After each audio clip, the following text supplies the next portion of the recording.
Oke, selamat siang, adik-adik semua. Mungkin aku panggilnya adik atau apa ya? Teman-teman mungkin ya, karena kita masih Selamat kayaknya tidur siang. seumuran, masih beda-beda lah, kayak Bener gitu. bener bener. Iya kan? Nah, di sini nanti, aku coba akan, presentasiin, tapi sebenarnya ini kayak sharing session aja sih dari aku, tentang gimana nih persiapan, kita untuk menghadapi, seleksi online. Karena, seperti yang kita tahu ya, kita udah kurang lebih 8 bulan, apa namanya, mengalami pandemi, COVID-19 ini. Jadi semua segala sesuatu yang bersifat, bertemu atau kemudian ada pertemuan-pertemuan fisik, pasti semuanya akan diubah menjadi digital, kayak gitu. Nah, salah satunya adalah tentunya proses rekrutmen ini dan, CBN juga melakukannya. Di CBN ini mungkin kalau saya sedikit untuk, pembukaan untuk ceritanya, kita melakukan proses rekrutmen sudah menggunakan, aplikasi kayak gitu. Jadi, untuk psikotesnya sendiri kita via online, kemudian untuk interviewnya pun kita juga via online. Jadi benar-benar meminimalisir pertemuan. Jadi kita baru akan ketemu saat nanti misalkan, teman-teman semuanya udah diterima, udah, proses offering dan di hari pertama join untuk, sign surat, surat kerja. Nah itu, kita baru benar-benar ketemu kayak gitu. Jadi baru say hello atau mungkin, apa namanya, ngobrol setelah, teman-teman join dengan kita. Nah oke, the preparation on finishing online work selection process. Nah, apa sih mungkin kan abis ini teman-teman semuanya kan pada internship ya. Di CBN juga banyak teman-teman dari BINUS yang internship di kita. Dulu juga pernah di HR juga ada. Kemudian udah selesai prosesnya, jadi sudah kembali ke kampus masing-masing. Nah, apa sih yang harus kita siapkan apabila adik-adik semuanya atau rekan-rekan semuanya mau apply atau mau interview atau mungkin sedang dalam proses rekrutmen di salah satu atau di beberapa perusahaan. Apa aja yang perlu dipersiapkan? Yang pertama, sorry, ternyata nggak jalan. Oke,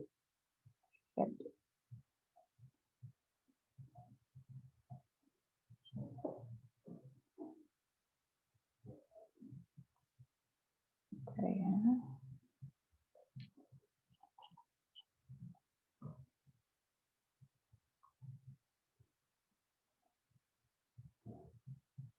Oke. Oke, interview are nerve-wracking. Berapapun, berapa kali pun kita semuanya melakukan interview, pasti akan ada perasaan nervous, kayak gitu. Kayak sekarang, saat ini, saya presentasi ke depan teman-teman semuanya itu juga saya juga nervous, karena paling banyak itu saya presentasi di depan under 100 orang, karena di perusahaan, terutama kan untuk training kayak gitu, atau pembekalan karyawan itu tidak lebih dari 100. Nah ini saya di depan rekan-rekan semuanya yang hampir ada 800 orang kayak gitu. Nah pasti saya pun tetap nervous walaupun udah biasa ngomong di depan orang. Nah begitu juga dengan interview, walaupun kita sering melakukan interview, sering apa namanya bertemu dengan orang, mungkin juga sudah familiar dengan public speaking, tapi interview sendiri akan selalu memunculkan adrenalin, selalu memunculkan perasaan nervous ketika kita akan bertemu dengan si interviewernya seperti itu. Nah, gimana nih biar kita nggak nervous, kemudian apa yang harus kita persiapkan? Nah,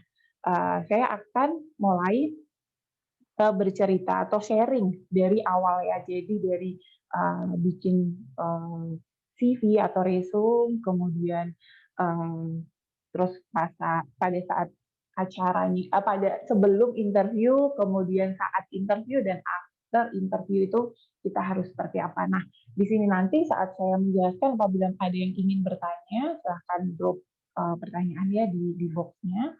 Terus nanti di akhir acara saya akan mencoba menjawab kayak gitu. Terus apabila ada yang kurang jelas atau terlalu cepat juga bisa, saya juga bisa baca pesannya kayak gitu kan.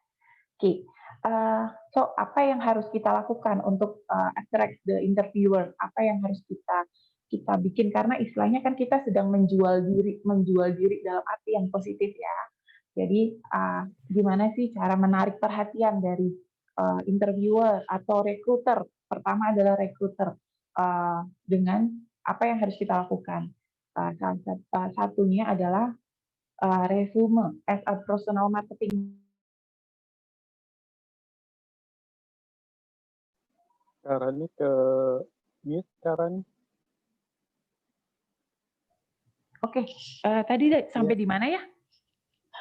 Dari resume Oke. itu bermasuk. Oke. Resume as a personal marketing tools. Kenapa bisa dibilang begitu? Karena resume ini adalah muka kita atau mungkin alat sales kita, marketing kita untuk bisa dilihat oleh recruiter. Jadi apa yang harus bagaimana cara kita menarik perhatian mereka adalah dengan resume kita, kayak gitu.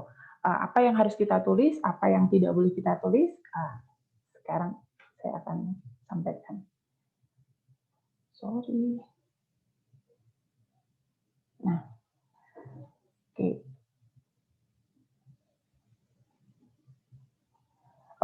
Mungkin teman-teman semuanya lebih familiar dengan CV, kurang familiar dengan resume. Nah, apa sih bedanya CV dengan resume kayak gitu kan? Nah, CV sendiri adalah detail kronologis record dari karir history teman-teman semuanya. Mulai dari pendidikan sampai ke karir, pengalaman karirnya diuraikan secara detail. Misalkan nih seperti saya pernah menjadi seorang recruiter kayak gitu. As a recruiter di CBN pada tahun berapa, terus job desk-nya apa aja. Nah, itu saya akan jelasin secara detail di CV seperti itu.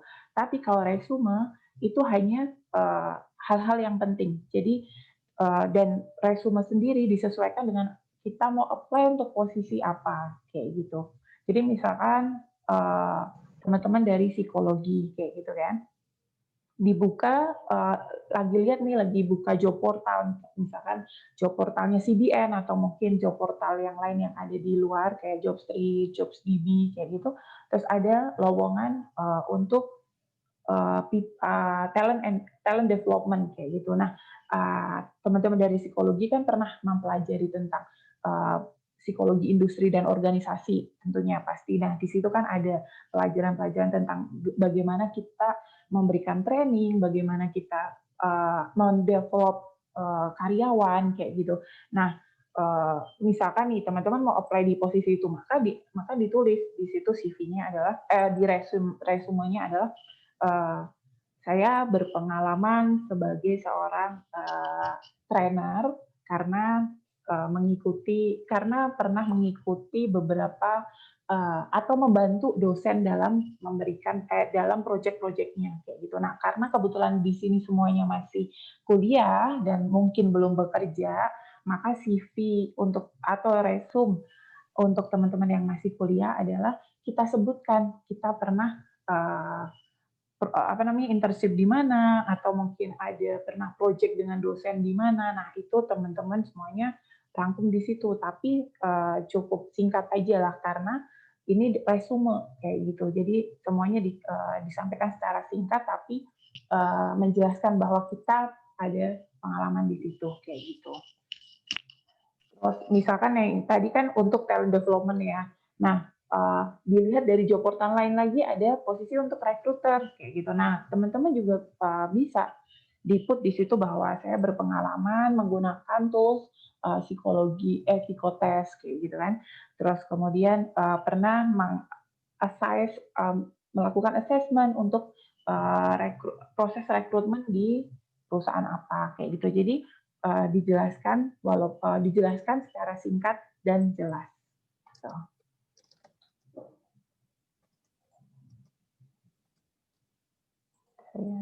Nah, kenapa kita membutuhkan resume? Karena untuk menarik dari rekruter sendiri. Nah, untuk menarik proses interview, untuk kita bisa dipanggil kayak gitu. Jadi kita harus bikin resume itu sedetail mungkin, tapi tidak mungkin sesingkat mungkin, tapi menjelaskan kayak gitu. Kalau yang terlalu detail kan tadi saya bilang di CV, karena Kenapa kita hanya menjelaskan secara singkat? Karena recruiter tuh hanya melihat satu lembar resume teman-teman ini hanya 5-10 detik. Jadi kita pertama akan lihat nama, pendidikan, dan pengalamannya apa aja kayak gitu. Dan itu nggak dibaca secara detail. Jadi cuma poin-poin utamanya aja. Jadi cuma 5-10 detik si recruiter akan baca dan kemudian beralih ke resume lain lagi. Gitu. Nah, ini adalah 7 basic resume tips yang harus teman-teman ingat. Yang pertama adalah jangan pernah berbohong. Jadi mungkin kalau kita nulis saya sudah bisa A, B, C, D gitu sepertinya tampak keren, tapi saat nanti teman-teman datang untuk interview, kemudian ditanya, nah disitulah nanti kebuka semuanya bahwa kita belum expert di situ, kita belum punya pengalaman di situ. Jadi the most important rule-nya adalah jangan pernah berbohong kayak gitu. Nah, terus yang kedua, showcase relevant qualification dan experience. Nah, ini misalkan kita tulis nih pengalaman kita apa aja kayak gitu. Nah, di pengalamannya itu dimulai dari pengalaman yang terakhir, jangan pengalaman yang pertama. Kalau pengalaman terakhir misalkan bulan ini adalah November ya. Oke, di Agustus 2020 saya bekerja saya ikut project dari dosen atau saya internship di ini gitu. Nah, misalkan udah pernah juga ngelakuin project atau internship di perusahaan lain lagi, tapi di tahun 2019 maka ditaruh di bawah lagi kayak gitu. Jadi untuk yang pertama adalah paling terakhir, bukan paling pertama, tapi paling terakhir, pengalaman paling terakhir dari teman-teman semuanya kayak gitu. Kemudian yang ketiga adalah sampaikan achievement kalian. Jadi bukan apa yang dikerjakan, tapi achievement kalian. Jadi misalkan saya berpengalaman di rekrutmen, saya pernah merekrut 12 posisi untuk level manajerial dalam waktu 3 bulan. Nah, itu seperti itu, lebih bagus seperti itu dibandingkan dengan saya rekruter, saya menguasai psikotes, saya bisa conduct psikotes, saya mampu interview, kayak gitu. Lebih bagus apabila kita menyampaikan achievement kita, kayak gitu. Terus gunakan kalimat aktif ya, jangan kalimat pasif, kayak gitu. Dengan kalimat aktif orang akan melihat bahwa kita kita cukup bagus atau cukup cukup menarik untuk dipanggil kayak gitu, cukup tahu bahwa kita melakukan itu. Jadi kan antara saya pernah melakukan rekrutmen dengan saya conduct proses rekrutmen itu akan beda, akan lebih menarik saat kita akan tulis saya conduct proses rekrutmen seperti itu. Keep it simple, easy to read, dan satu lembar aja. Nah, untuk resume sendiri nggak perlu berlembar-lembar karena seperti yang tadi saya bilang, bikin simple aja. Poin utamanya aja, nggak perlu seluruhnya kita jelasin. Kecuali kita mau bikin CV. Nah, nanti juga akan saya sampaikan kapan kita harus bawa resume dan kapan kita harus bawa CV. Kayak gitu. Kemudian stick with professional tone. Jadi kita harus tetap menggunakan kalimat profesional. Ya walaupun saat ini semuanya sudah modern atau mungkin era milenial seperti adik-adik semuanya ini, tapi kita tetap harus menggunakan bahasa yang profesional karena kita atau kalian berpindah dari bangku kuliah atau bangku sekolah ke bangku profesional. Jadi belajar menggunakan kalimat-kalimat profesional gitu. Terus kemudian bikin resume ini komplit, kemudian relevan juga dengan posisi yang dicari oleh perusahaan itu. Jadi kalian harus sebelum nulis, kalian review dulu perusahaan ini bergerak di bidang apa, kemudian apa sih yang mereka butuhkan untuk posisi ini. Nah, kamu atau kalian tulis resume itu sesuai dengan kebutuhannya. Nah, ini struktur dari resume sendiri. Apa yang harus kita tulis, apa yang enggak, kayak gitu. Yang pertama tetap nama dan kontak info. Nah, di sini tolong mungkin buat kalian ada yang nomor handphone sama nomor WA beda kayak gitu. Nah, banyak di antara rekruter itu akan menghubungi nomor kalian, nomor handphone di telepon dari telepon kantor. Jadi usahakan put nomor handphone kalian yang aktif di resume itu. Nomor handphone ataupun emailnya itu harus aktif. Kemudian bikin email yang profesional ya, bukan yang misalkan Putri cantik sekali @gmail.com kayak gitu. Nggak perlu seperti itu, cukup Putri Kusuma @gmail.com kayak gitu. Jadi lebih terlihat profesional. Kemudian yang kedua ada opsional sini, summary tentang profil kalian.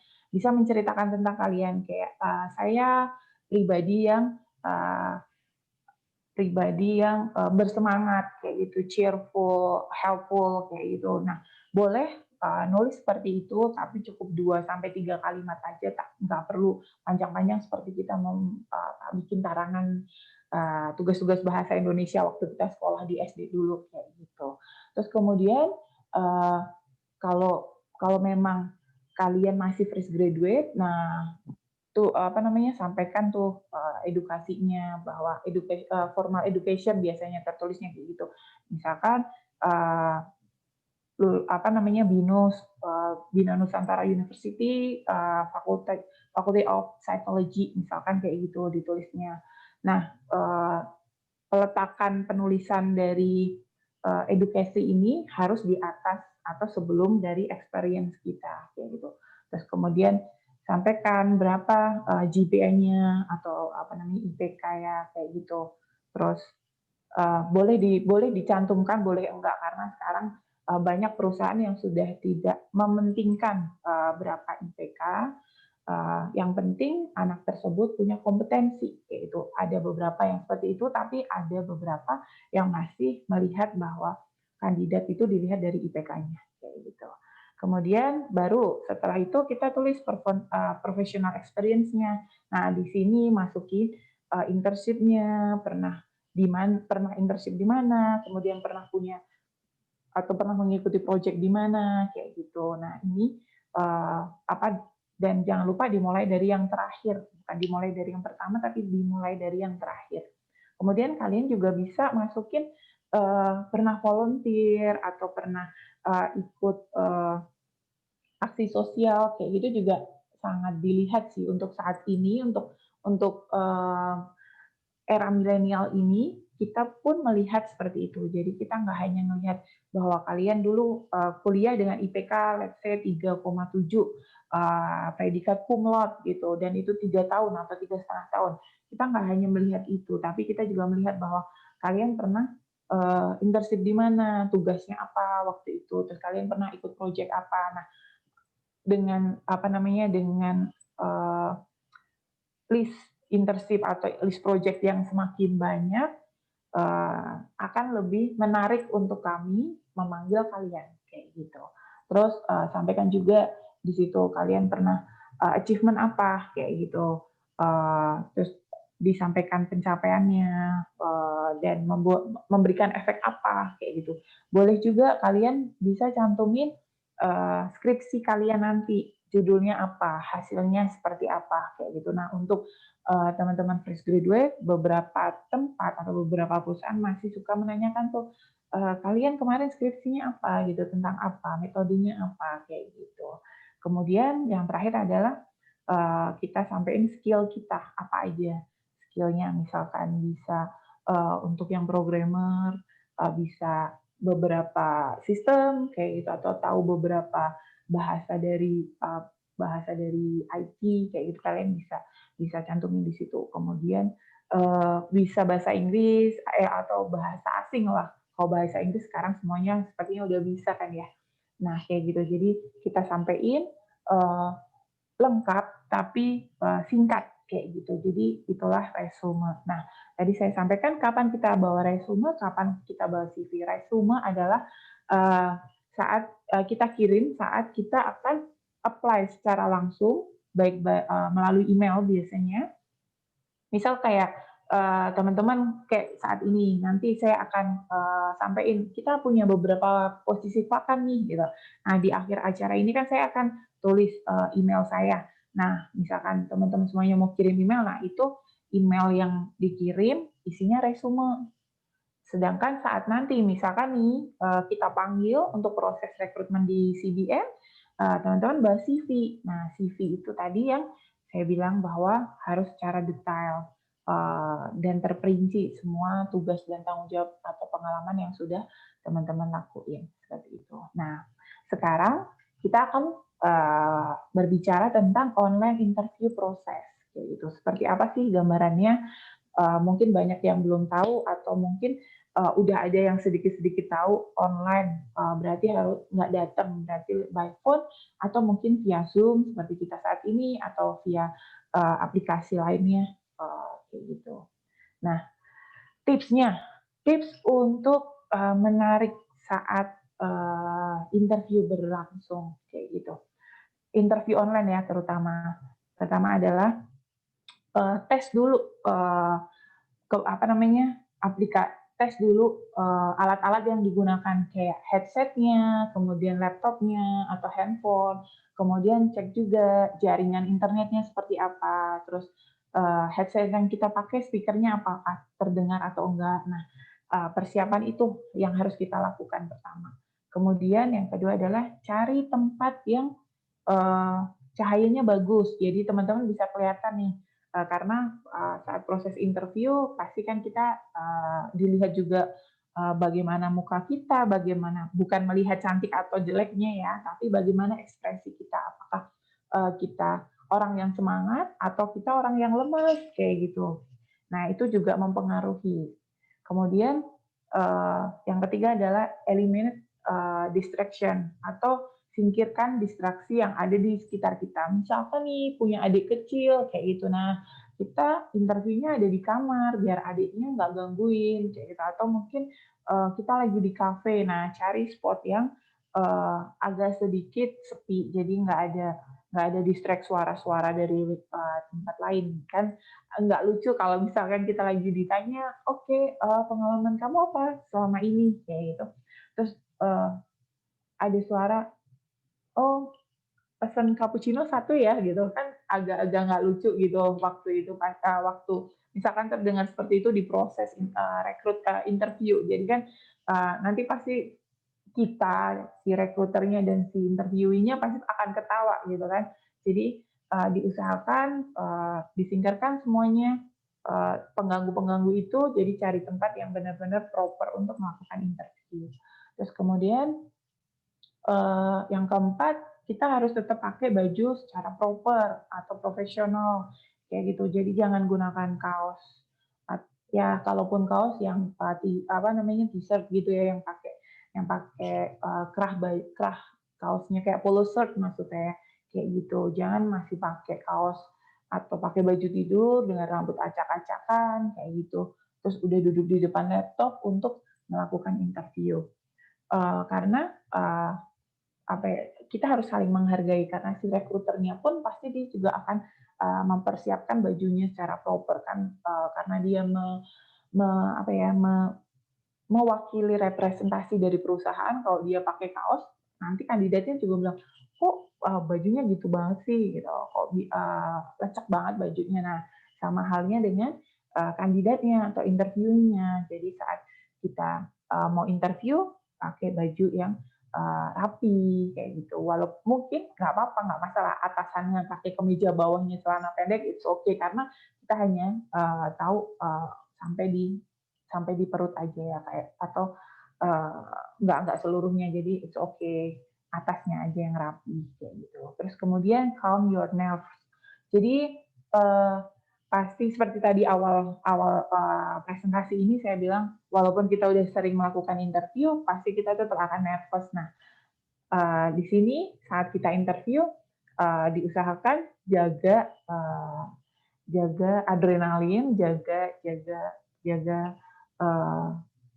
kegugupan kita biar saat kita menjawab kita bisa berpikir lebih jernih dan bisa menjawab dengan benar atau dengan baik lah benar atau tidak itu urusan nanti. Yang penting kita bisa menjawab dengan baik pertanyaan dari rekruternya, kayak gitu.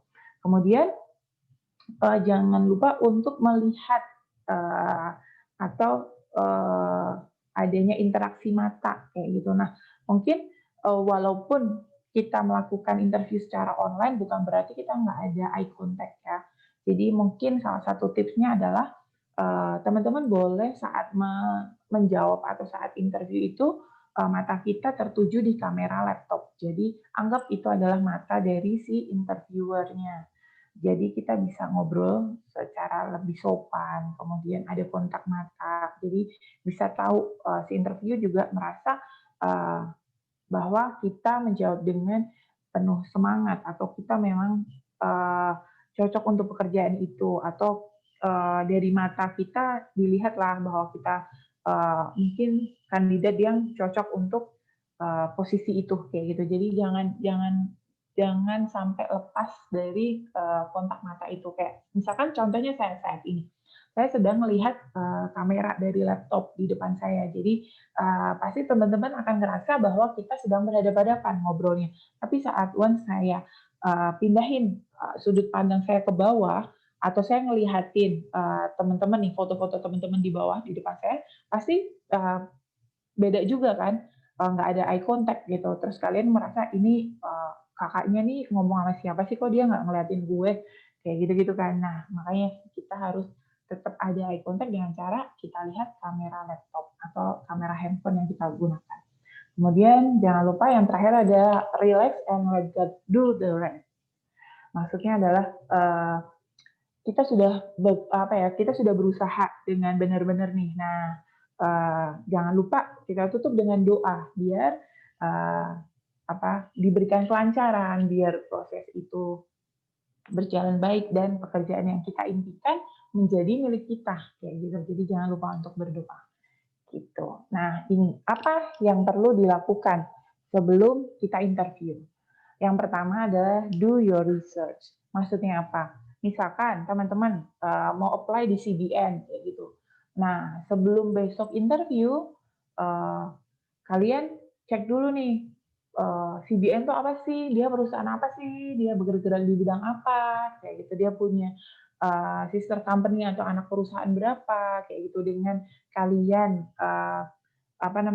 research dulu tentang CBN atau tentang perusahaan yang sedang kalian apply dan kalian dipanggil untuk interview, maka saat interview si recruiter akan merasa, oh anak ini berarti cukup tahu tentang perusahaan kita gitu. Oh dia aware juga dengan perusahaan kami kayak gitu. Terus dia tahu, berarti dengan kita mencari tahu, terus itu memberikan nilai positif dari rekruter ke kita, bahwa berarti si rekruter juga akan menilai, oh berarti anak ini sungguh-sungguh nih mau kerja di tempat kita, atau oh anak ini memang benar-benar mau apply karena dia sudah persiapan dengan melakukan research dulu tentang perusahaan yang dituju itu. Kemudian prepare story to tell. Nah, di sini karena teman-teman semuanya masih fresh graduate, sudah pasti belum punya experience dalam dunia kerja profesional ya, kecuali sudah internship, udah pernah internship kayak gitu. Nah, prepare cerita kalian. Cerita di sini balik lagi ya, jangan mengada-ada. Jadi yang realnya seperti apa kayak gitu. Nah, siapin tuh. Boleh bikin catatan kecil dulu bahwa saya pernah internship di CBN pada tahun sekian dengan tugas ini, dan yang saya dapatkan adalah saya ternyata lingkungan pekerjaan, lingkungan kantor itu tidak seseram yang saya pikirkan gitu. Ternyata mereka juga santai tapi bertanggung jawab. Nah, kayak gitu. Jadi teman-teman boleh siapin catatan-catatan kecil tentang diri kita, apa yang akan disampaikan, biar nanti saat menjawab teman-teman nggak berpikir terlalu lama kayak gitu. Karena kan pasti saat akan menjawab terus rekruternya nungguin 3 detik, lebih dari 3 detik tuh kadang oh berarti dia nggak ada persiapan nih gitu. Kita akan nilai seperti itu. Jadi siap sebelum misalkan ditanya apa, Dan sebelum 3 detik kalian udah harus bisa jawab kayak gitu. Terus gather your question. Maksud di sini adalah biasanya di proses rekrutmen itu setelah kami rekruter bertanya ke kalian, bertanya pengalaman, bertanya kompetensi kalian, dan mungkin nanti ada obrolan-obrolan ringan seperti hobi kamu apa kayak gitu. Terus kamu berapa bersaudara, itu pasti akan kita tanya, walaupun itu nggak mandatori pertanyaan ya kayak gitu. Nah, biasanya setelah itu kita akan bertanya, ada yang ingin ditanyakan? Kamu mau tahu apa tentang proses ini, atau mungkin kamu apa yang pengen kamu tanya ke kami tentang CBN, misalkan kalau yang interview rekruternya saya kayak gitu. Nah, kalian siapin dulu nih, misalkan boleh bertanya tentang proses rekrutmen selanjutnya apa, boleh juga bertanya tentang budaya organisasinya seperti apa, atau pertanyaan-pertanyaan, biasanya pakai bajunya apa sih, atau jam kerjanya berapa, hari kerjanya Senin sampai Jumat atau ada apa, kayak gitu. Terus kemudian ada benefit apa, kayak gitu. Nah, biasanya hal-hal seperti itu yang ditanyakan. Nah, jadi kalian bikin list pertanyaan itu, dengan bikin list pertanyaan itu, kami pun akan menambahkan nilai plus buat kalian saat proses interview itu. Uh, jadi kita berpikir bahwa oh ternyata anak ini pinter juga gitu. Terus oh ternyata anak ini ada interest dengan CBN gitu. Jadi kita pun akan ada poin plus di situ seperti itu.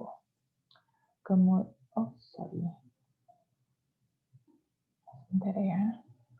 Kemudian dress for success, maksudnya adalah seperti tadi yang saya bilang, tetap pakai baju yang proper, yang profesional, kemeja atau mungkin kaos berkerah kayak gitu. Jangan yang asal-asalan, karena ini pun juga berlaku apabila nanti kita sudah kembali ke normal, kita bisa melakukan segala sesuatunya secara bertemu langsung kayak gitu. Nah, 5 hal ini juga bisa kalian lakukan, apa menjadi prinsip atau menjadi pegangan sebelum kalian melakukan interview kayak gitu. Kemudian respect the schedule. Nah, ini misalkan diundang interview untuk jam 9 pagi. Minimal 30 menit sebelum interview kalian udah sampai. Kenapa? Sebenarnya ini juga untuk kebaikan kalian salah satunya. Yaitu dengan kalian sampai di kantor 8.30, walaupun undangannya jam 9, kalian bisa duduk dulu, menenangkan diri, melihat situasi kantornya, kemudian mengatur nafas, mengatur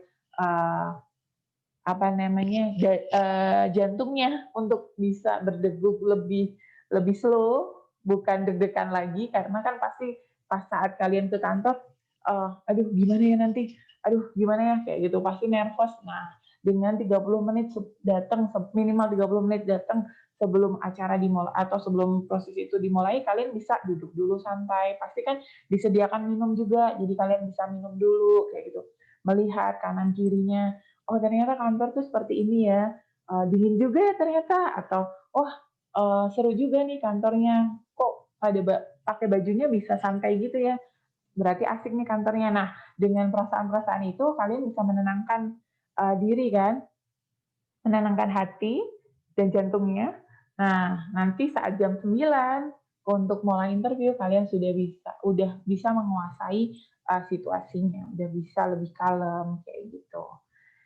Terus kemudian dari sisi kami, kita juga akan melihat si kandidat ini, oh baru interview aja udah datang terlambat, gimana ntar dia kerja. Nah itu makanya jangan sampai ada penilaian seperti itu dari rekruter. Jadi teman-teman semuanya harus datang tepat waktu atau minimal 30 menit sebelum interview dimulai. Kemudian saat interview, nah apa yang harus kita lakukan? Kita harus tetap stay positif ya. Jadi terkadang ada beberapa rekruter yang dia memposisikan dirinya sebagai raja di ruangan itu. Jadi dia akan melakukan dengan sudut pandang, dengan melihat kita apa lebih tajam kayak gitu, atau mungkin senyum sinis kayak gitu, atau mungkin ada pertanyaan-pertanyaan yang sulit. Nah, di sini kita harus tetap positif ya, jadi tetap uh, apa namanya, menampilkan aura positif, tetap menjawab dengan baik, tidak terpancing. Terus apa namanya, tetap semangat lah untuk menjawab gitu. Mungkin aku bisa bisa role play ya, Cak, posisi duduk saat kita interview online kayak gini. Nah, misalkan nih, saat ini aku duduknya agak ngebungkuk, terus aku akan agak kayak santai gini, terus aku ditanya misalkan, "Apa Rani, apa pengalaman kamu?" Gitu. Terus aku jawabnya gini, Pengalaman saya tuh saya pernah ikut dosen project untuk ini, assessment BUMN gitu. Jadi, ya saya udah tahu sih, pengalaman gimana conduct rekrutmen atau psikotes kayak gitu. Nah, posisi kamu yang tadi pada gini, terus duduk gini, nah itu kan nggak enak ya kalau dipandang. Nah, posisi yang bagus adalah kita duduknya tetap tegak gitu. Ya mungkin nggak terlalu tegak sih, tapi tetap profesional. Terus kita lihat si kamera, terus kemudian kita jawabnya, iya Bu, jadi saya pernah ikut project dosen untuk assessment uh, kenaikan pangkat di salah satu instansi BUMN. Jadi di situ saya kurang lebih saya udah punya pengalaman gimana untuk conduct psikotes, gimana memberikan instruksi psikotes. Jadi saya rasa saya cocok untuk pekerjaan ini. Nah, itu kan beda. Kalian mungkin yang pada ngeliatin laptop atau yang ngeliatin saat ini presentasi saya, pasti akan ngerasa beda kan lihatnya. Saat tadi saya posisi santai sambil bersandar dengan saya posisi formal, pasti apa ya, persepsi kalian atau penilaian kalian juga akan beda kayak gitu. Nah, itulah kenapa kita harus melihat body language kita, terus tetap harus mengatur tempat duduk kita kayak gitu. Terus kemudian yang terakhir adalah be real. Maksudnya apa?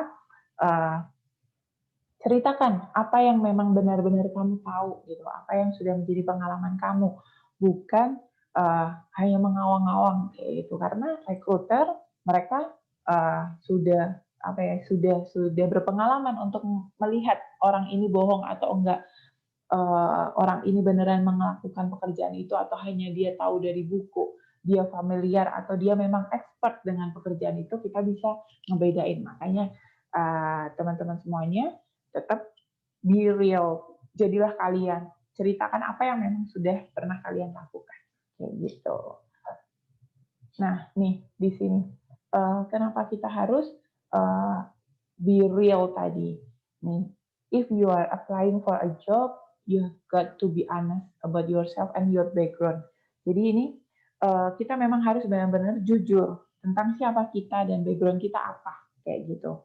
Terus biarkan interviewer bisa lihat strong point kalian, kayak gitu.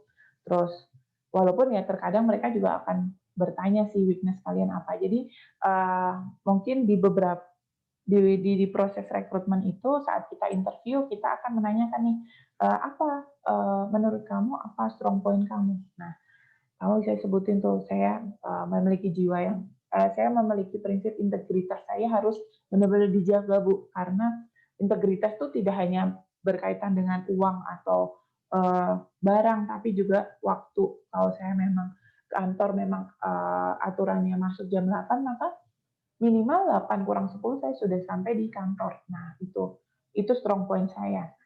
Kalian bisa jelasin kayak gitu. Kemudian untuk weakness sendiri juga kalian harus ceritakan apa yang menjadi kelemahan kalian. Misalkan saya masih belum bisa untuk public speaking gitu. Maksudnya saya masih belum bisa kalau saya harus ngomong di depan orang Bu, di depan banyak orang, di depan forum kayak gitu. Nah, itu weakness saya dan saat ini saya sedang belajar untuk develop confidence saya untuk bisa ngomong di depan publik kayak gitu. Nah, jadi kalian sebutin tuh apa weakness-nya, tapi kalian juga sampein bahwa saya sedang berusaha untuk memperbaiki itu. Nah, di situ akan mendapatkan poin plus lagi kayak gitu. Terus kemudian setiap orang mencoba untuk menarik perhatian kayak gitu. Nah, di sini menarik perhatiannya balik lagi tetap harus jujur, jangan melebih-lebihkan, jangan over confidence juga. Misalkan, iya saya sudah berpengalaman bikin aplikasi, terus dan itu di sini ada aplikasi apa ya Bu? Gitu. Misalkan let's say kita bilang, oh ada aplikasi seperti A gitu. Oh itu kecil banget, saya udah pernah ngerjain dan itu saya kerjain 2 tahun lalu.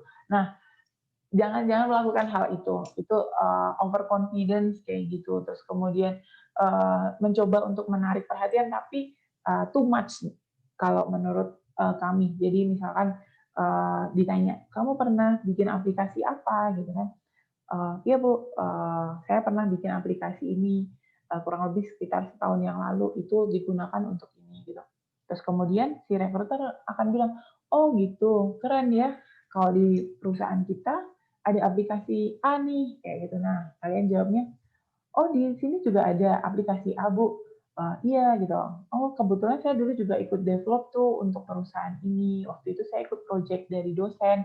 Jadi kurang lebih saya cukup tahu lah dengan aplikasi tersebut. Nah, itu kan beda hasil cara pengungkapannya, kemudian kita si rekruternya juga akan lebih lebih suka dengan jawaban yang kedua dibandingkan jawaban yang pertama tadi yang terlalu pede atau istilahnya songong banget kayak gitu. Kemudian, nah after interview apa yang harus kita lakukan? Tadi kan sebelum, saat, dan after. Nah, yang pertama adalah not important information.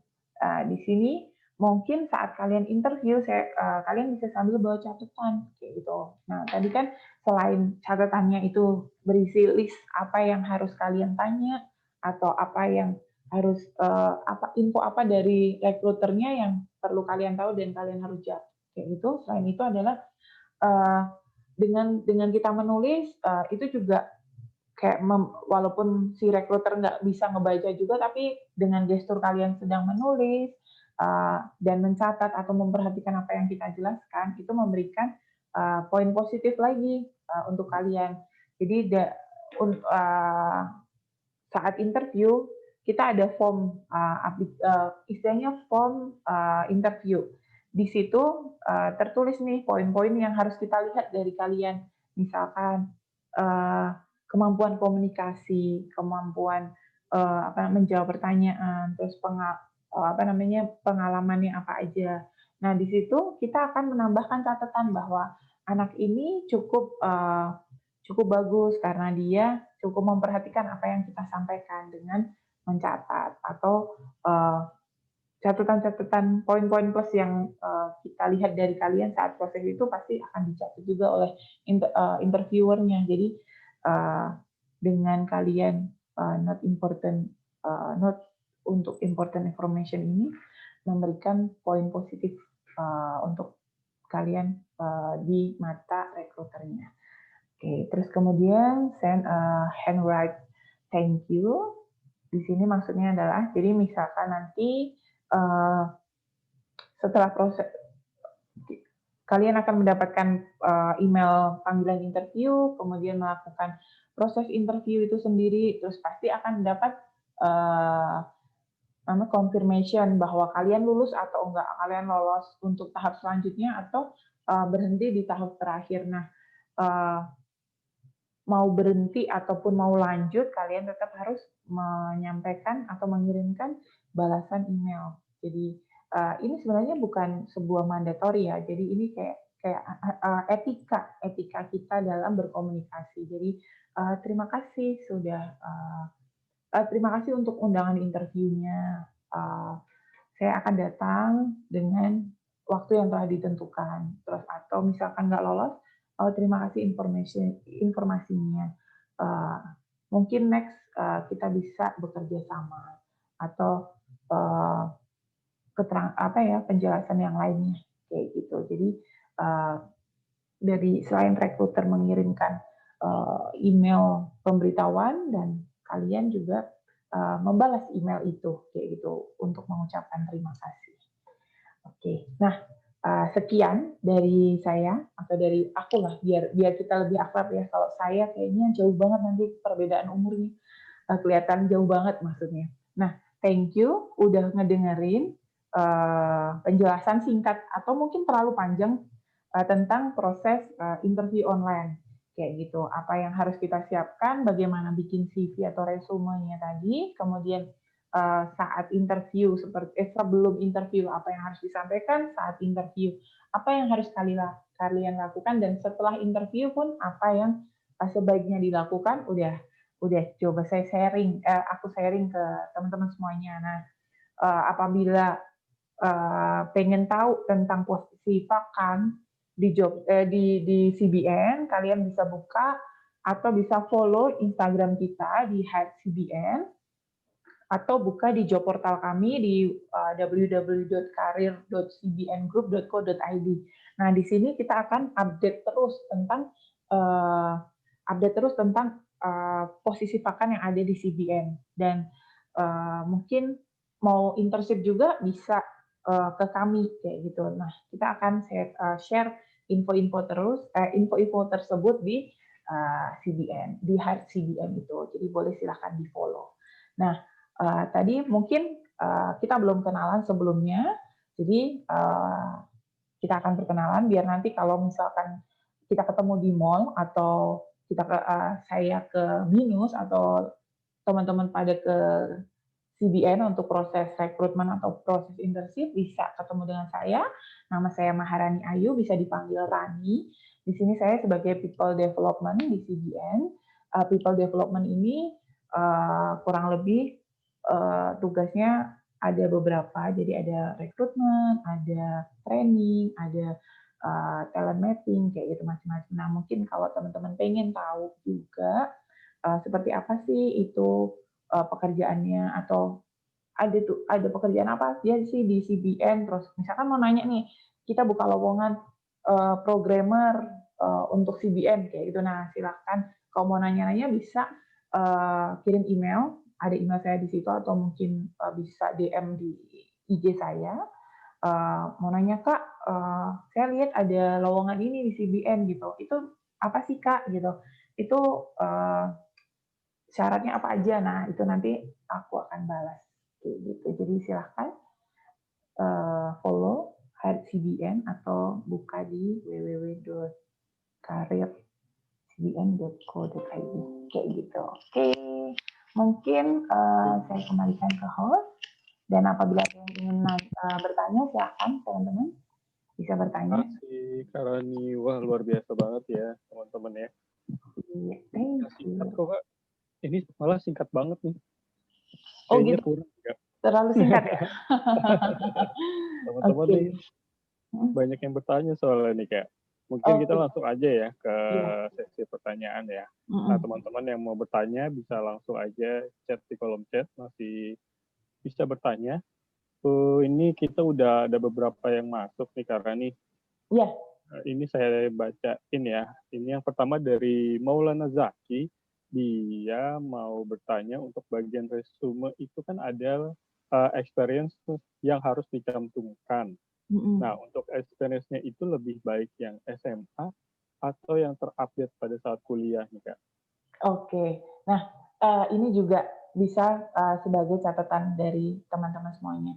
Apa yang kita sampaikan di resume atau nanti di CV itu untuk pendidikan kita tulis maksimal, misalkan sekarang kita S1 gitu. Nah, kita tulis aja sampai di SMA gitu. Nggak perlu sampai TK-nya disebutin TK belajar bersama kayak gitu, nggak perlu disebutin. Jadi hanya sampai di SMA aja. Nah, kemudian untuk experience-nya, karena teman-teman masih fresh graduate, silahkan disebutkan untuk SMA-nya. Misalkan saya pernah menjadi ketua OSIS 2 periode. Nah, disampaikan di situ, karena untuk SMA kita karena teman-teman masih fresh graduate, jadi kita tetap akan menilai bahwa oh ternyata anak ini dulu pernah jadi ketua OSIS, berarti dia leadership-nya bagus dong kayak gitu. Nah, itu jadi nilai plus juga. Jadi nggak masalah Maulana untuk menyampaikan experience-nya saat SMA. Misalkan pernah juga waktu SMA, sekarang ini kan pelajaran SMA kayaknya lebih atraktif lagi dibandingkan angkatan saya ya. Nah, mungkin kalian udah ada project bikin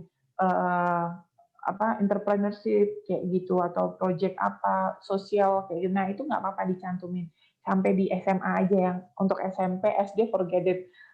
Cukup aja di SMA kayak gitu, jadi nggak apa-apa. Oke. Oke, berarti paling enggak SMA ke atas ya kayak Ya, experience-nya ya. SMA ke atas, iya betul. Semoga terjawab ya. Nih selanjutnya kita ada dari Raihan Renaldi, Kak. Dia bertanya, untuk magang diperlukan transkrip nilai atau enggak nih? Kalau iya, nilai yang dicantumkan itu pada saat kuliah aja atau nilai pada saat SMA?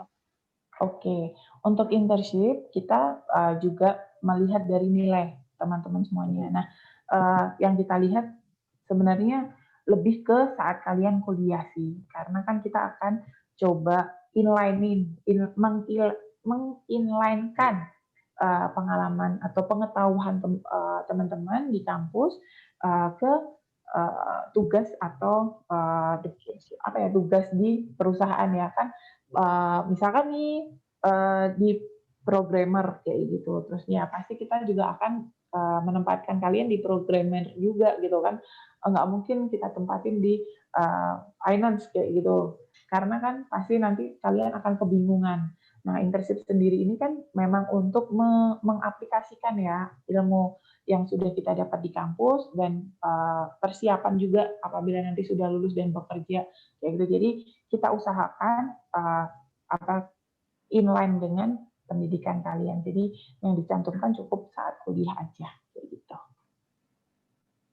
Oke, terima kasih Kak Rani. Nah, selanjutnya ini dari Teresa. Ini dia mau bertanya tentang saat kita interview, namun pertanyaan yang diberikan di luar topik dan kita tidak tahu jawaban yang ditanyakan. Apa yang sebaiknya dilakukan nih Kak? Oke. Misalkan nih contohnya pertanyaannya tentang di luar topik ya.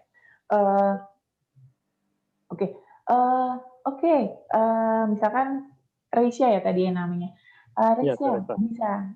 bisa jelaskan ke saya, bisa ceritakan ke saya bagaimana pandangan kamu tentang keadaan ekonomi di Indonesia, kayak gitu. Misalkan pertanyaan itu kan mungkin out of the box banget ya, out banget bahkan. Padahal Reisha ini sendiri untuk posisi yang lain gitu. Bukan untuk finance, let's say kayak gitu. Nah, cara Reisha untuk jawab, walaupun kita nggak tahu jawabannya apa, tapi kita coba biar terlihat terlihat profesional. Reisha jawabnya seperti ini.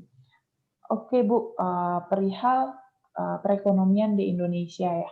Jadi menurut saya kalau dilihat saat ini seperti apa, saya mungkin hanya bisa melihat dari lingkungan kecil keluarga saya atau lingkungan samping kanan kiri saya, karena kebetulan saya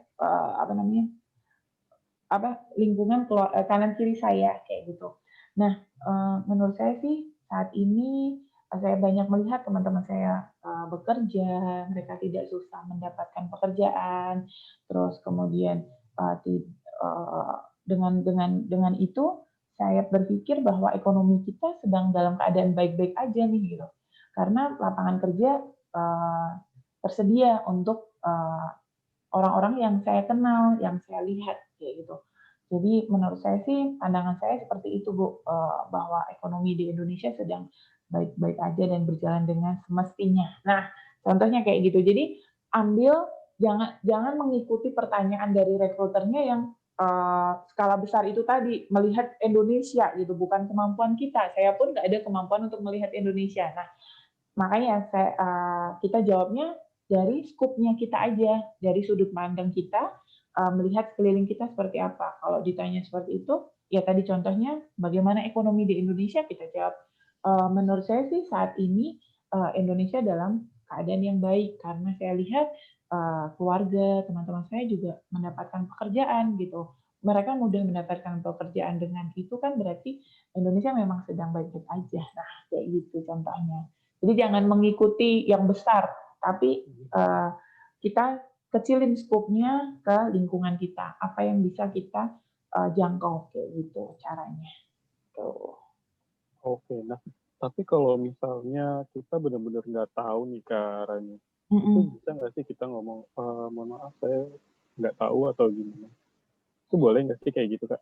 Boleh, boleh aja. Boleh ya? Jadi bisa kita akan ngomong kayak gitu. Jadi misalkan kita benar-benar nih nggak bisa mikir ya Mhm. apa yang harus dijawab kayak gitu. Nah, baik Bu, perihal ekonomi di Indonesia terus terang dan mohon maaf nih, saya kurang update perihal itu karena kebetulan saya yang terupdate menurut saya adalah sesuatu yang membuat saya yang menarik untuk saya gitu untuk saat ini karena saya suka tentang digital, jadi saya lebih update di dunia digital dibandingkan dengan dunia ekonomi kayak gitu. Jadi mohon maaf untuk pertanyaan ini mungkin uh, saya tidak bisa menjawab kayak gitu. Nah, tetap sampaikan tetap sampaikan aja apa yang kalian tahu, apa yang kalian nggak Ya. tahu, dan sampaikan juga permohonan maaf itu kayak gitu. Jadi kita juga tidak akan memperpanjang sih, akan ngejar gitu enggak sih kayak gitu. Oke, jelas banget ya Teresa ya jawabannya ya. Iya. Nah ini selanjutnya dari Febriani nih Kak Rani. Jadi Febriani dari jurusan AI, dia ingin bertanya, apakah perusahaan akan menerima atau memaklumi pelamar jika ia gugup dalam interview? Tapi pada CV atau resume pelamar, pelamar ini memiliki prestasi dalam pengalaman dan pengalaman yang bagus nih Kak. Ataukah perusahaan lebih memilih pelamar yang tidak banyak memiliki pengalaman dan prestasi tapi lancar dan santai dalam menjawab pertanyaan? Oke, oke. Eh, Gini, beberapa beberapa ada beberapa penelitian atau mungkin kayak survei ya. Tadi saya pengen nunjukin sih, cuman kelupaan dimasukin ke ini ke apa namanya ke PowerPoint. Jadi eh, berapa persen apa yang dilihat pertama kali oleh seorang rekruter dari seorang kandidat kayak gitu. Terus kemudian uh, ya. Jadi uh, ada beberapa kesalahan saat melakukan interview baik baik secara langsung maupun tidak langsung. Yang pertama adalah tidak membuat kontak mata itu 67% itu biasanya orang-orang tidak interviewee tidak berani melakukan kontak mata dengan interviewernya kayak gitu. Terus kemudian 47%-nya si kandidat tidak mengetahui tentang company-nya. Jadi maksudnya tadi kan saya juga jelasin sebelum kalian melakukan interview, kalian research dulu tentang CBN-nya apa gitu. Misalkan interviewnya di CBN. Nah, 47% kalian dinyatakan gagal karena itu tadi saat ditanya apa yang kamu tahu tentang CBN. Terus ya saya belum sempat Bu buka websitenya CBN. Nah, itu udahlah itu bisa jadi kalian gagal kayak gitu. Ya. Nah, kemudian 38%-nya kalian nggak tersenyum nih.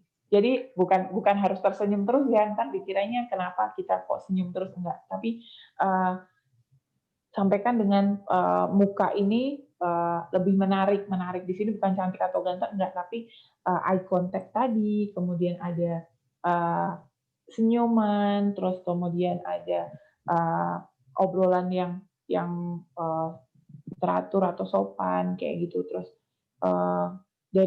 dari pemilihan bahasa yang kita sampaikan kan juga menunjukkan siapa kita kayak gitu. Terus kemudian uh, first impression-nya untuk dari si rekruter ke kandidat itu ada 55% dilihat dari bagaimana kita berpenampilan, berbusana kayak gitu. Mau kita ini bukan body shaming ya, mau kita gendut, mau kita kurus, mau kita tinggi, mau kita pendek, tapi bagaimana kita cara berpakaian itu juga dinilai kayak gitu oleh si rekruter. Itu 55%. Kemudian 38% adalah pemilihan dari kata-kata yang kita sampaikan saat interview. Nah, ini tadi itu 30%. Terus kemudian kalau sesuai pertanyaan tadi, apakah kita akan gagal kalau kita gugup, terus kemudian walaupun nilai kita bagus dan lain-lain, Nah, itu masih 50-50. Jadi kita nggak bisa langsung tentuin kamu akan gagal karena kamu nervous, nggak juga. Karena apa? Nervous itu kan itu kondisi fisik yang kita tidak bisa mengakomodir atau menolaknya kayak gitu. Tapi saat proses itu kan pasti satu atau dua pertanyaan kamu bisa jawab dengan benar atau dengan baik karena memang kamu punya kompetensi di situ kayak gitu. Jadi apa namanya nggak lantas kalau kamu jawabnya terbata-bata atau kemudian agak ngaco jawabannya nggak terstruktur terus kamu gagal nggak juga karena uh, dengan jawaban kamu yang mungkin terbata-bata itu tadi terus kurang terstruktur tapi dari kami masih bisa tahu bahwa kamu memang tahu atau kamu memang punya kompetensi di situ gitu. Jadi kita masih tetap akan bisa meloloskan atau melanjutkan proses buat kamu walaupun mungkin saat interview kamu nervous kayak gitu. Dan selain interview kita kan juga ada tahapan dari proses seleksi sendiri ada presentasi kayak gitu. Nah saat presentasi inilah kamu bisa tunjukin bahwa kamu memang tahu di situ kayak gitu. Jadi presentasi misalkan kamu apa ya familiar dengan pernah bikin sistem apa kayak itu waktu kuliah. Nah, terus kamu gambarin tuh strukturnya atau flow prosesnya seperti apa. Terus kamu bisa jelasin. Nah, itu juga akan menambah poin lagi kayak gitu. Jadi uh, proses interview terus kemudian kamu nervous itu bukan akhir dari penilaian kayak gitu. Terus lantas dinyatakan gagal itu enggak. Masih ada tahapan selanjutnya atau kita masih review juga dari CV kamu kayak gitu. Jadi nggak perlu takut, tetap berusaha dengan baik gitu. Oke, berarti masih ada harapan ya kayak. Iya. Nah, selanjutnya nih Kak Rani dari Wahyuga, ini dia bertanya tentang apabila ditanya saat interview masalah gaji atau pertanyaan gaji yang diharapkan ini berapa sih, sebaiknya kita jawabnya seperti apa Kak? Oke. Nah, ini sering sih teman-teman untuk apa namanya? Teman-teman terutama yang fresh graduate masih takut atau atau mungkin malah over ekspektasi gitu dari dari range gaji yang mungkin si rekruternya nanti akan tawarkan. Nah, untuk menjawab kayak gitu misalkan ditanya, oke, tadi kan kamu udah jelasin nih tentang pengalaman kamu sebelumnya gitu, terus pernah ikut project apa aja. Nah, kira-kira kalau kamu keterima di sini kamu mau minta gaji berapa? Kayak gitu. Pasti kan akan ditanya seperti itu. Nah, jawabannya kalau dari pengalaman uh, saya akan bilang saya saya memang baru fresh graduate gitu, tapi saya punya pengalaman internship, saya pernah ikut project dosen dan menurut saya itu akan menjadi poin plus ibu dalam menentukan salary untuk saya. Nah, untuk angkanya berapa atau seperti apa, uh, saya percaya bahwa perusahaan memberikan saya yang terbaik, menghargai kemampuan saya kayak gitu dan pasti perusahaan juga punya kebijakan untuk perihal salary itu sendiri kayak gitu. Nah biasanya jawaban-jawaban seperti itu yang mungkin bisa kita sampaikan kayak gitu. Karena namun sebelumnya kalian juga bisa googling dulu nih, dibuka. Sebenarnya banyak banyak tentang apa namanya range salary untuk posisi-posisi tertentu banyak yang ditunjukkan di Google itu. Cuman ya itu nggak pasti range-nya aja. Jadi kita bisa tahu oh, oke untuk fresh graduate biasanya dihargai sekian kayak gitu. Biasanya UMR atau UMP plus dengan tunjangan misalkan kehadiran atau tunjangan transportasi kayak gitu. Biasanya untuk teman-teman yang fresh graduate di angka itu. Tapi ada beberapa perusahaan juga yang sudah berani memberikan angka yang tinggi karena melihat kalian punya misalkan sertifikasi atau pengalaman internship itu, nah jadi akan naik lagi kayak gitu. Jadi dijawabnya seperti yang tadi saya sampaikan bahwa dengan kompetensi saya, dengan pengalaman saya yakin perusahaan pun memiliki kebijakan perihal salary itu kayak gitu. Oke, nah semoga terjawab ya Wahyuga ya. Nah, ini selanjutnya dari Safira Audrey nih, Kak. Dia bertanya, bagaimana jika kita ingin intern atau magang untuk mencari pengalaman di dunia kerja, tapi syarat untuk magang di bidang tersebut harus memiliki pengalaman kerja nih, Kak. Oke. Ada ya, ada. Ada sih. Ada, itu ada juga, saya sering baca juga Iya. artikel seperti itu. Jadi apa namanya, dia buka lowongan requirement-nya fresh graduate, apa namanya, terbuka untuk apply kayak gitu. Tapi di bawahnya ada kalian harus mencantumkan pengalaman. Nah, kalau hal-hal seperti itu sebenarnya kalau menurut saya it's okay kayak gitu, karena kan tadi requirement-nya ada 10 nih. Yang nomor 4 adalah fresh graduate boleh apply. Terus yang nomor 5 atau nomor 3 mungkin cantumkan pengalaman kalian. Nah, itu bukan menjadi sebuah masalah karena kalian kan sudah memenuhi salah satu kriteria di situ bahwa nggak apa-apa fresh graduate kayak gitu. Jadi it's okay. Jadi nggak apa-apa apply aja kayak gitu. Apa namanya, nggak perlu takut untuk nggak apply gitu. Nggak perlu takut untuk apply dengan yang di bawahnya ada tulisan harus punya pengalaman kayak gitu. Karena salah satu dari 10 syarat tadi kan ada tulisannya bahwa fresh graduate silahkan apply kayak gitu. Nah itu oke, jadinya nggak apa-apa, go ahead. Ya, siapa tahu emang rezeki ya, Kak. Iya betul. Nah, ini selanjutnya ada pertanyaan dari Diva nih, Kak. Wah, BTW kita udah 1.000 orang Kak yang join. Luar Wow. biasa. Nah, ini dari Diva, dia mau tanya, saya ini seorang yang kesulitan untuk fokus ke mata atau pandangan lawan bicara karena ketakutan saya sendiri. Apa yang dapat saya lakukan untuk mengatasinya atau alternatif lain yang dapat saya lakukan sehingga tetap bisa terlihat seperti saya sedang fokus ke lawan bicara. Nah, itu gimana, Kak? Oke. Nah, caranya kalau kita nggak berani ngelihat mata, kita bisa turunkan di ujung Oh, hidung. di hidung ya, atau di Nah, antara mata sini Kak ya?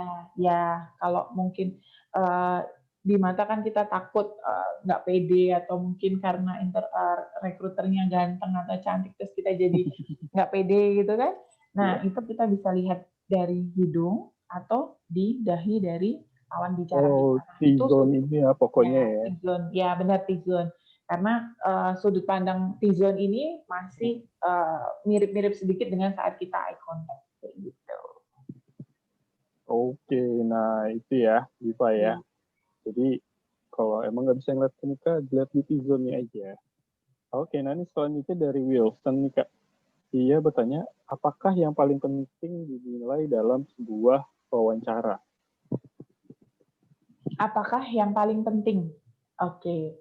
Sorry, yang paling dinilai, bukan paling penting. Yang paling dinilai dalam sebuah wawancara. Oke. Nah, setiap perusahaan itu punya kriteria masing-masing ya. Tapi yang inti dari semuanya, dari proses rekrutmen itu adalah kita mencari orang yang match dengan visi misi perusahaan kayak gitu. Nah, visi misi perusahaan kan pasti beda-beda antar perusahaan. Kalau misalkan di CBN ini bahwa kita cari orang yang visioner kayak gitu. Kita cari orang yang mereka continuous improvement. Jadi tidak merasa puas dengan saat ini. Dengan dia selalu haus akan ilmu-ilmu baru. Nah, itulah yang kita cari dari kandidat. Makanya nggak bisa dibilang mana yang paling penting dari proses-proses itu ya, karena semuanya itu saling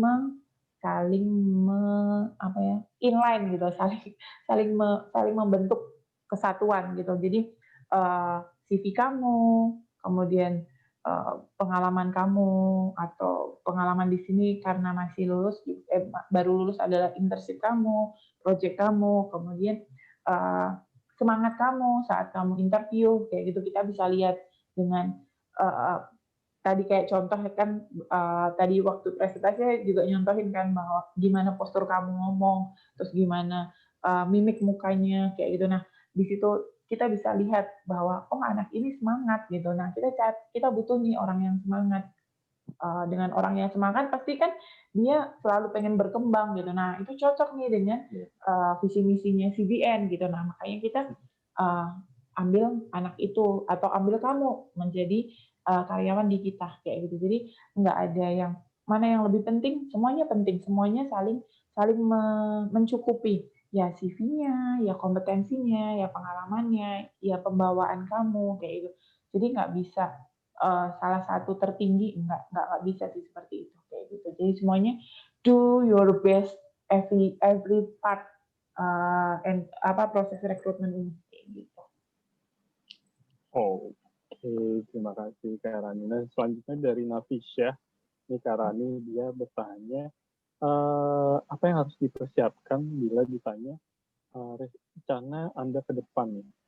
Dia harus ngomongin goals-nya dia secara pribadi kah atau dedikasi dia terhadap perusahaan ke depannya? Oke, nah ini juga benar sih, ini sering banget ditanyain. Biasanya kita nanyanya 5 tahun ke depan kira-kira kamu akan seperti apa kayak gitu. Nah, untuk jawaban itu lebih ke nanti kamu bisa split. Jadi oke Bu, salah satu trik juga, salah satu tips juga ya. Jadi saat kamu akan menjawab, kamu ulang pertanyaan dari si rekruter. Jadi misalkan aku nih rekruternya, aku jawab, aku tanya nih, eh eh, Putri, kamu kapan?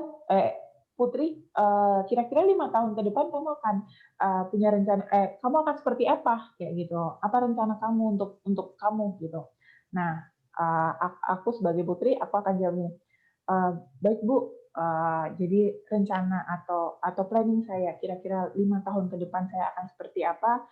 Ada dua nih Bu, secara profesional atau secara karir dan secara pribadi. Kalau secara profesional ya pasti saya akan lebih berpengalaman dari saya yang saat ini. Pasti saya juga sudah lebih mampu untuk menyelesaikan tugas saya dari saya yang saat ini kayak gitu. Dan untuk leveling jabatan ya saya pasti sudah akan naik ke senior staff atau ke supervisor dalam jangka waktu 5 tahun ke depan. Dan apa yang harus saya lakukan untuk bisa mencapai posisi itu adalah dengan terus belajar, dengan tidak cepat puas dengan apa yang sudah saya capai, kayak gitu. Itu untuk karir saya. Sedangkan untuk pribadi saya, ya saya akan memperbaiki diri saya. Di sini bukan maksudnya memperbaiki apa atau gimana, enggak. Maksudnya saya akan memperbaiki mungkin yang saya kemarin ibadah masih sering telat atau enggak rutin. Nah, saya akan memperbaiki itu dan kemungkinan dalam 5 tahun ke depan kurang lebih mungkin saya sudah menikah, Bu, atau mungkin udah punya 1 anak ya gitu. Nah, kayak gitu jawabannya. Jadi bisa kamu split menjadi yang profesional atau karir berdasarkan karir dan berdasarkan kehidupan pribadi, kehidupan pribadi kamu kayak gitu jawabannya. Oke, berarti ya. Jadi di split dua, yang Iya, pribadi sama yang profesional. iya, Nah, ini selanjutnya dari Nathanael Haposan nih, Kak Rani. Dia iya. bertanya, kompetensi apa yang biasa dicari sama interviewer? Apakah jujur sama lancar pada saat interview itu tidak cukup, atau malah lebih melihatnya ke experience atau skill yang dipunya nih, Kak? Nah, itu sama kayak tadi kalau gugup nggak keterima walaupun nilainya bagus atau yang nggak gugup diterima karena walaupun nilainya jelek tapi tetap diterima karena dia nggak gugup. Nah, kalau di sini kita kita kita melihat dari apa yang tampak di depan, jadi saat interview, kemudian kita inline-kan dengan apa yang kamu tulis di CV kamu, kayak gitu, dan di-matching-kan dengan kebutuhan yang kami cari, kayak gitu. Jadi apa ya? Nggak bisa dibilang apa sih yang sebenarnya harus di nomor satukan, apakah saat proses interviewnya, ataukah CV-nya, ataukah pengalamannya. Semuanya nggak ada yang bisa dinomor-satukan karena semuanya punya posisi yang sama dan semuanya apa namanya ya Mas, menyeimbangkan kayak gitu. Jadi Oh, kamu develop juga diri kamu dengan mengikuti internship, mengikuti proyek-proyek dosen, terus kemudian itu untuk develop kompetensi, terus kemudian kamu juga harus develop bagaimana cara kamu berkomunikasi, public speaking-nya, pengaturan bahasanya, kayak gitu. Terus kemudian kamu juga develop untuk menulis resume itu tadi, atau CV itu tadi, karena nggak semua orang bisa loh menulis resume walaupun mungkin kamu punya template-nya. Kamu tinggal caplok-caplokin aja, tapi nggak semuanya bisa juga seperti itu, membuat CV yang bagus kayak gitu. Jadi bukan salah satu, tapi ketiganya atau ke semua komponen itu yang harus kita develop, yang harus kita utamakan kayak gitu. Oke, nah ini selanjutnya dari Astu Yoga nih Kak. Dia bertanya menurut dari pengalaman pribadi Karani, ada nggak sih tips untuk menghilangkan gugup sama perasaan terintimidasi nih saat interview? Oke, pengalaman saya. Oke, saya sering diinterview langsung oleh pimpinan tertinggi dari perusahaannya tersebut atau minimalnya direktur di layer. Jadi pertama kan owner, kemudian direktur. Nah, gimana cara kita menjaga agar kita nggak gugup? Tadi yang sudah saya sampaikan, kita datang lebih awal dari waktu yang disepakati. Jadi misalkan di interview jam 10, saya akan datang di jam 9. Saya akan duduk di ruang tunggu, saya menurunkan detak jantung saya, minum air putih, berusaha bernafas dengan baik, kayak gitu. Terus lihat sekelilingnya seperti apa, jadi kita tahu di lingkungan ini seperti apa, kayak gitu. Kemudian sering tersenyum, menyapa orang. Lebih baik kita menyapa terlebih dahulu dibandingkan kita disapa orang terlebih dahulu. Jadi misalkan nih kamu mau masuk ke ruangan untuk interview. Saat masuk, kamu sampaikan, "Pagi Bu," gitu, dengan suara yang semangat atau dengan suara yang cheerful kayak gitu ya. Jangan masuk diem aja. Nah, kalau kamu diem, si rekruter akan nanya, akan bilang, "Silakan duduk." Nah, kayak gitu. Jadi kan suasananya langsung nge-freeze nih, semuanya langsung suhunya langsung minus 7 derajat gitu, langsung dingin banget kayak gitu kan. Nah, dengan kamu tersenyum, dengan kamu menyampaikan salam terlebih dahulu, "Pagi Bu," gitu, "Pagi Pak, saya boleh duduk Bu?" gitu. Nah, itu akan membuat kamu juga lebih rileks untuk saat harus interview kayak gitu. Terus kedua, tadi kalau kamu belum bisa saling bertatap mata, ada eye contact, lihat di T-zone-nya. Jadi dengan cara seperti itu kamu akan merasa tidak terlalu diintimidasi dengan lirikan si rekruter yang mungkin nanti meliriknya sinis atau seperti apa. Sebenarnya itu memang trik kita untuk melakukan itu. Jadi pengen tahu nih mental kalian seperti apa. Nanti kalau kerja kan kalian nggak cuma bekerja sendiri, ada atasan, ada rekan sejajarnya, atau mungkin ada seseorang yang di bawah kamu kayak itu. Dengan kita dengan mungkin kita pasang muka sinis itu tadi, kita pengen tahu nih mental kamu seperti apa kalau nanti diminta ngerjain sesuatu dengan waktu yang padat, apakah kamu akan gugup atau stres atau seperti apa? Nah, kayak gitu.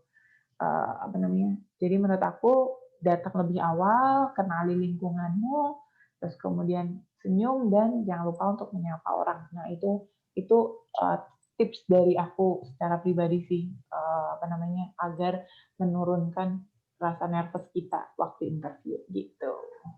Oke, nah terima kasih Kak Rani. Ini selanjutnya kita ada dari Dini Andriani. Dia bertanya bagaimana jika tidak mengetahui soft skill yang dimiliki dan juga tidak mengikuti kegiatan organisasi apapun. Apakah masih bisa dipertimbangkan ya Kak? Oke, masih bisa dipertimbangkan karena nanti kita juga akan melihat nilai-nilai dari teman-teman semuanya. Cuman kalau misalkan kita mengikuti kegiatan-kegiatan itu akan menambah nilai plusnya bahwa oh kalian bisa uh, berkomunikasi dengan orang banyak atau kalian mungkin bisa bersosialisasi atau berorganisasi karena bekerja itu nanti saat teman-teman ini masuk ke dunia kerja kalian nggak hanya bekerja tapi kalian juga akan berorganisasi akan apa namanya ada hierarki dari atasan ke bawahan atau dengan teman sejajarnya, sejawatnya kayak gitu. Terus kemudian kita nggak cuma bekerja karena di perusahaan pasti ada kegiatan macam-macam nih, kayak misalkan 17-an atau perayaan hari besar atau mungkin perayaan ulang tahun perusahaan. Nah, di situ kalian pasti akan diminta untuk jadi panitia atau mungkin untuk bantu-bantu yang lain kayak gitu. Nah, internship, ikut project, ikut organisasi itu memberikan nilai plus untuk kita semuanya, apa namanya, memberikan nilai plus untuk kita semua. Terus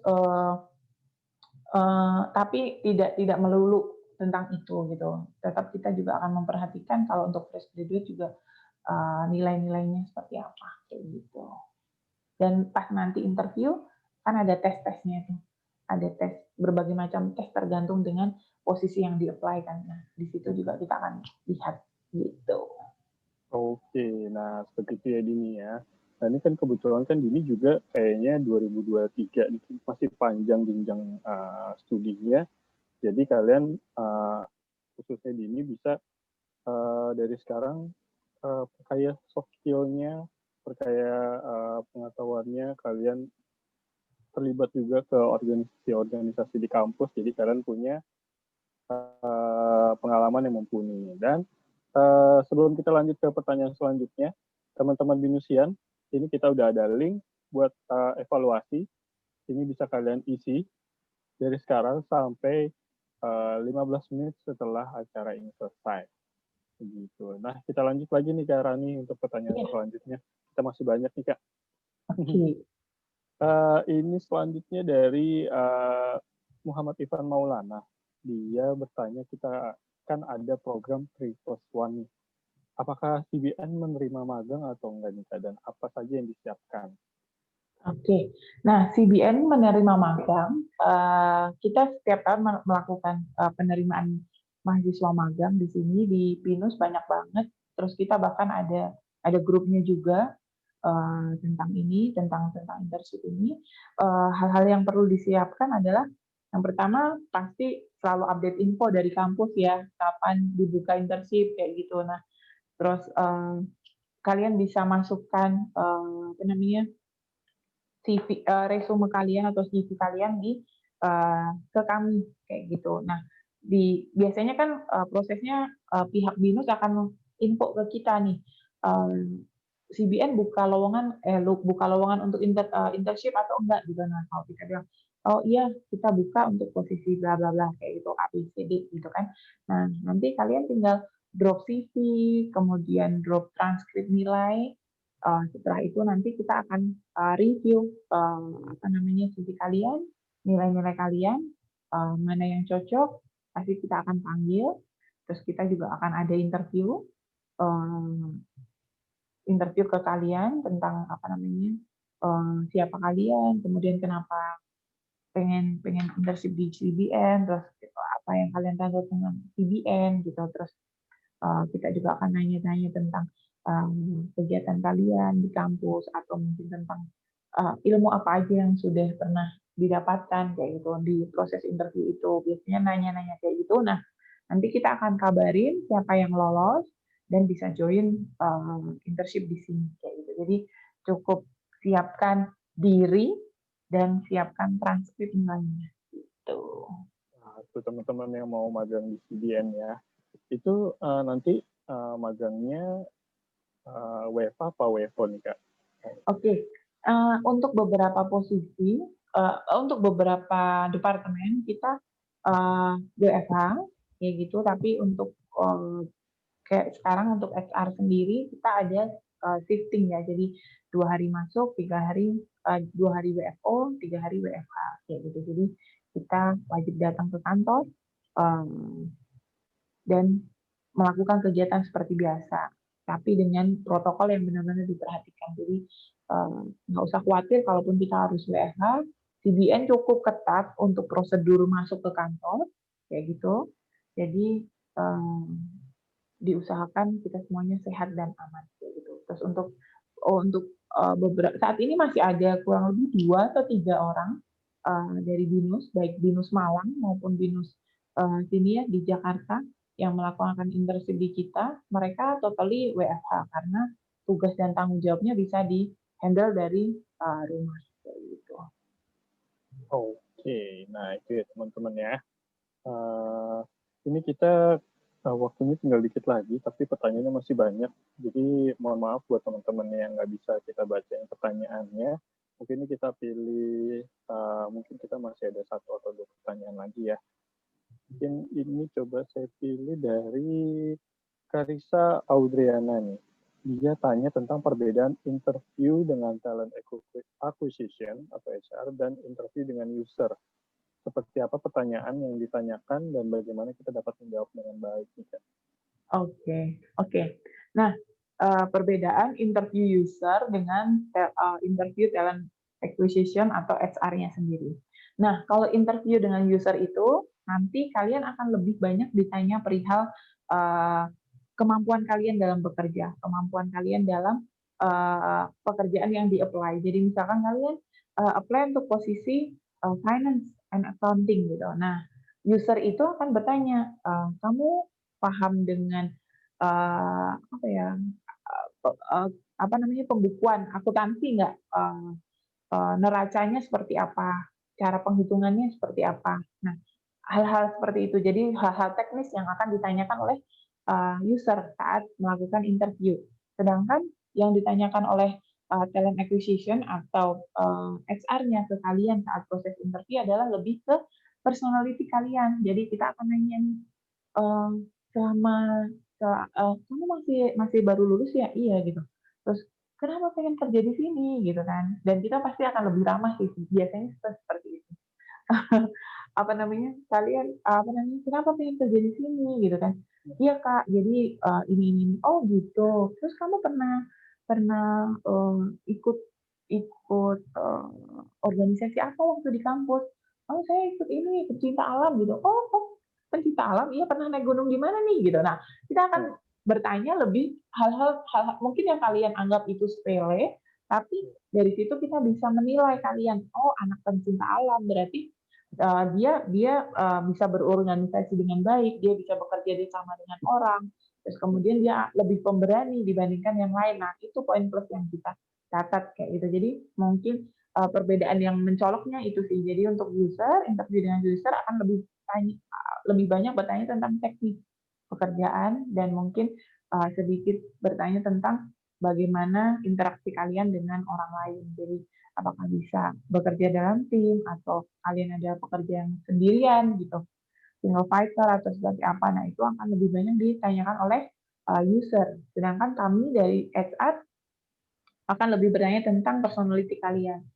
Hobi kalian apa, kemudian pandangan kalian 5 tahun lagi apa, weakness kalian apa, strength point kalian apa, kayak gitu. Hal-hal itu yang akan kita tanyakan. Kita nggak akan nanya tentang kita nggak akan nanya tentang teknikalnya, kayak gitu. Itu perbedaannya. Oke, wow, luar biasa sekali nih Karani. Kita nggak kerasa nih Karani, kita udah sampai di akhir acara. Terima kasih banyak Karani atas waktunya, atas ilmu-ilmunya buat teman-teman binusian di sini yang join di hari ini. Ini kita nggak kerasa banyak banget nih Kak yang join nih.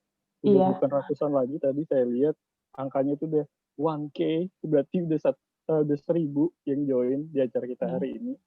Makanya banyak banget tadi yang ingin bertanya, dan mohon maaf buat teman-teman yang pertanyaannya nggak bisa kita bacain karena memang waktunya sedikit.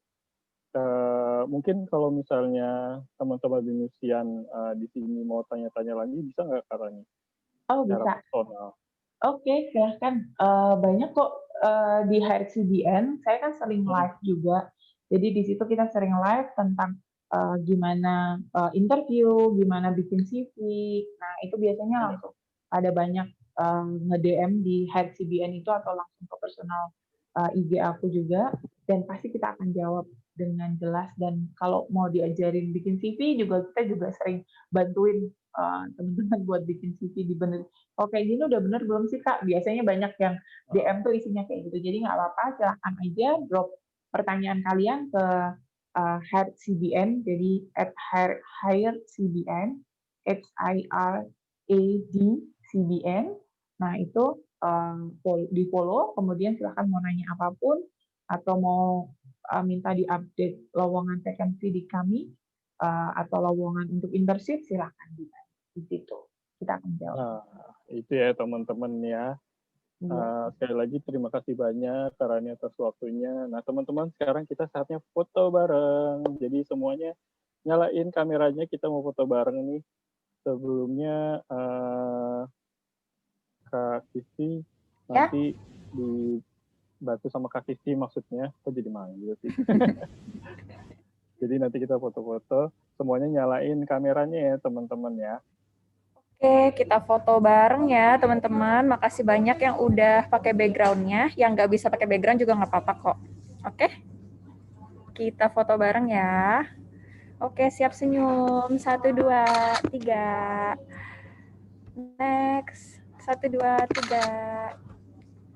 Next lagi. 1, 2, 3. 1, 2, 3. Mas Chandra mungkin bisa sambil diinformasiin, habis ini kita ada seminar apa lagi ya? Benar-benar. Kita nanti setelah ini masih banyak acara-acara seminar karir lagi nih teman-teman. Nanti di jam 11.20 kita ada dengan Wings Group, itu tentang Art of Public Speaking. Lalu jam 13.20 kita ada sama Aryan Nobel, itu tentang How to Ace Online Interview.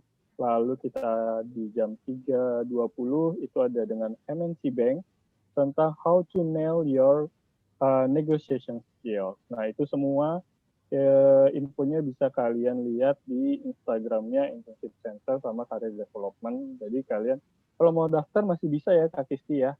Kalau daftar sekarang sudah ditutup Mas Chandra. Udah ditutup, mungkin bisa ya? dilihat di Binus Maya ya. Ya. Ada juga yang ada di Binus Maya. Ya? Tapi kalau untuk yang registrasi by G-Form sudah ditutup.